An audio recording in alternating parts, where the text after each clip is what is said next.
আমাদের এবার গত বছর আমরা সব টাকা একত্র করে থানা সংগঠনের পরিচালনায় কোরবানির ব্যবস্থা করছি, কিন্তু এবার আমরা অলরেডি ওয়ার্ড ভিত্তিক এটা ছেড়ে দিয়েছি, অর্থাৎ 5 পশ্চিম ওয়ার্ড নিজেরাই কালেকশন করে নিজেরাই নিজেদের ব্যবস্থা করবে ইনশাআল্লাহ। এভাবে অন্যান্য সব ওয়ার্ডগুলো নিজেরাই নিজেদের ব্যবস্থা করবে ইনশাআল্লাহ। আর আমাদের সামনে আরেকটা বিষয় আছে, সেটা হচ্ছে যে ঢাকা মহানগর উত্তর বাংলাদেশ জামাত ইসলামী কোনো কার্যালয় ছিল না, অফিস ছিল না।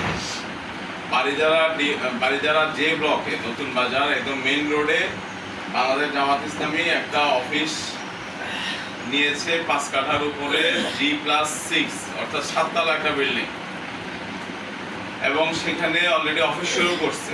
আমরা কি আলহামদুলিল্লাহ পড়তে পারি? আলহামদুলিল্লাহ।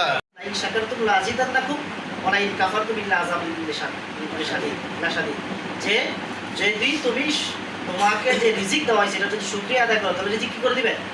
বৃদ্ধি করে দিবেন। আর যদি শুকরিয়া না শুকরিয়া আদায় করো তাহলে রিজিক তো মানে কমিয়ে দিবেন, তো কমিয়েও দিবেন। দেখো এটার জন্য শাস্তির কথা আলোচনা করছে। এই জন্য আমরা যে অবস্থায় আছি আলহামদুলিল্লাহ, সবচেয়ে বড় আমাদের জন্য সুখের মানে এই সুখবর হচ্ছে সেটা হচ্ছে যে আল্লাহ সুবহানাহু ওয়া তাআলা যেই কাজ করলে সরাসরি জান্নাত দিবেন, যে ব্যবসা করলে আল্লাহ জান্নাত দিবেন, সেই ব্যবসাটা আমরা করছি। কি বলেন? আল্লাহ রাব্বুল আলামিনের মানে যেটা করলে জান্নাতের ঘোষণা দিয়েছেন আল্লাহ রাব্বুল আলামিন, সেই ব্যবসাটা কিন্তু আমরা করছি। আল্লাহ রাব্বুল আলামিন বলেছেন ইয়া আইয়ুহাল্লাযিনা আমানু হাল আদুল্লুকুম আলা তিজারাতিন তুনজিকুম মিন আযাবিন আলীম। আমি কি তোমাদেরকে এমন একটি ব্যবসার সন্ধান দিব যে ব্যবসা তোমাদেরকে সেই আযাব থেকে মুক্তি দেবে। আমাদের তো মূল মাকসাদ তো আযাব থেকে মুক্তি পাওয়া।